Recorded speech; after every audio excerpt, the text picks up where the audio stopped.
চলাকালীনও আন্দোলনকারী সকল অনেক দলের মধ্যে এটা হয়েছিল যে আন্দোলনের পরে নির্বাচনের পূর্বে যাতে আমরা আন্দোলনকারীদের নিয়ে সরকার গঠন করি, কিন্তু বিএনপি সেটাতে বিশ্বাস করে নাই।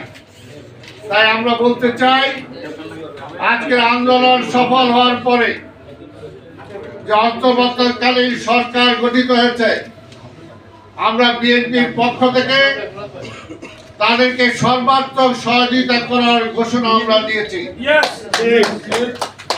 এটা এই কারণেই যে আমরা চাই একটি নির্বাচিত সরকার আসবে এবং সেই নির্বাচিত সরকার এসে দেশের যে সামগ্রিক যে সমস্যা, সেই সমস্যার সমাধান করবে। নির্বাচনের পরেও আমাদের নেতা দেশনায়ক তারেক রহমান ঘোষণা দিয়েছেন, আন্দোলন অংশগ্রহণকারী সকল দলকে দিয়ে এই দেশকে গত 17 বছরে আওয়ামী লীগ যেভাবে ধ্বংস করে দিয়েছে, এই ধ্বংসের থেকে এই দেশকে উদ্ধার করার জন্য ঐক্যবদ্ধ শক্তি ছাড়া কোনো বিকল্প নাই। তাই আমরা নির্বাচনের পরেও ঐক্যবদ্ধ সরকার আমরা গঠন করতে চাই, যাতে আমরা এই দেশটাকে গড়ে তুলতে পারি। তাই আমরা আশা করব আমাদের কারো মধ্যে যাতে বিভেদ সৃষ্টি না হয়।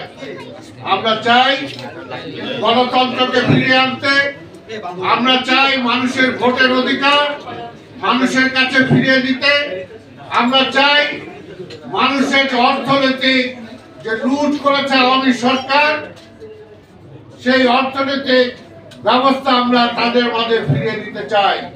বিভিন্ন ব্যাংক, বিভিন্ন শেয়ার প্রতিষ্ঠান, বিভিন্ন জায়গা থেকে এই আওয়ামী সরকারের যারা লুটপাট করে তাদের অর্থনীতি ধ্বংস করেছে, এমন অনেক ব্যাংক আছে যে ব্যাংকগুলোতে সাধারণ মানুষ যে টাকা জমা দিয়েছে সেই টাকা পর্যন্ত তারা খেয়ে ফেলেছে, সেই টাকা ফেরত পাওয়ার কোনো ব্যবস্থা নাই। আমরা চাই এই সরকার অনতিবিলম্বে সেই লুটেরাদের হাত থেকে সেই টাকা উদ্ধার করে সেই ব্যাংক এবং অর্থনৈতিক প্রতিষ্ঠানগুলোকে আবার সুদৃঢ় করে গড়ে তুলবেন।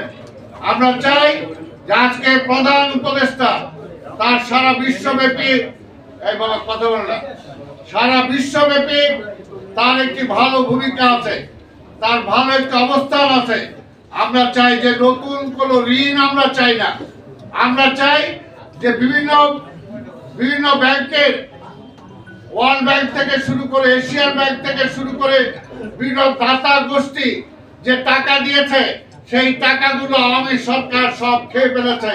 তাই আমরা বলবো যে আজকের প্রফেসর ইউনূস সাহেব তাদের সাথে আলাপ আলোচনা করে অন্তত বলতে পারেন যে আমার 2 থেকে 5 বছরের জন্য আমাদের সেই ঋণের সুদ মওকুফ করা হোক, এবং আমাদের অর্থনীতিকে সচল করার জন্য তাদের পক্ষ থেকে যতটুকু সহযোগিতা করা দরকার সেই সহযোগিতাটুকু আমরা চাই।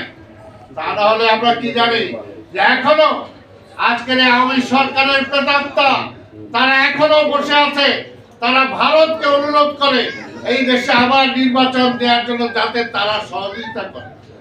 আমার দেশের নির্বাচন, আমার দেশের গণতন্ত্র, এটা অন্য দেশ দিবে? আমার দেশের জনগণ সেটা ফিরিয়ে এনেছে এবং সেই ফিরিয়ে আনবে। তাই আমরা জানি দীর্ঘ 17 বছর আমরা আন্দোলন সংগ্রামে আছি, কিন্তু 1 মাস আগেও এই আওয়ামী লীগকে যারা সমালোচনা করেন নাই, এখন অনেকে অনেক কিছু হয়েছেন, হতে পারেন, কিন্তু পরিষ্কার মনে রাখবেন, দীর্ঘ 17টা বছর আমরা আন্দোলন করেছি। আমাদের নেত্রী বেগম খালেদা জিয়া আজকে চিকিৎসার জন্য তার শারীরিক অবস্থা নেই যে তিনি প্লেনে উঠে বিদেশে যাবেন, এমন একটা অবস্থায় সরকার এনেছে।